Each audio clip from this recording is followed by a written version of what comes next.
Hello friends, today I am going to show you a very simple shortcut to quickly import your coordinate data from Excel to AutoCAD.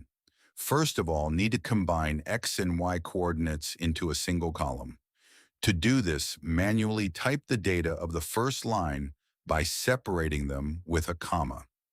Now hit Enter to move to the cell below and press Ctrl E on your keyboard. Look at that! Excel's Flash Fill automatically fills all the remaining data in just a single second. Next, select this newly created column, copy it. Now open AutoCAD. To plot all these points at the exact same time, type multiple in the command line and press Enter, then type point and hit Enter again. After that, click inside the command line and paste the data copied from Excel. Once it is pasted, press the Escape key on your keyboard to close the active command.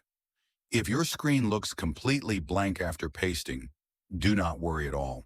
Just press Z on your keyboard and hit Enter, then press E and hit Enter again. This will instantly bring all of your points right into the center of the screen. To see these points much more clearly, type PTYPE in the command line and press Enter. From here, select your favorite point style, adjust the size, and click OK. Now points will easily change into clear, recognizable crosshairs. Finally, to join these points together, type PL to select the polyline command. Now click on the center of each point one by one to complete your survey traverse drawing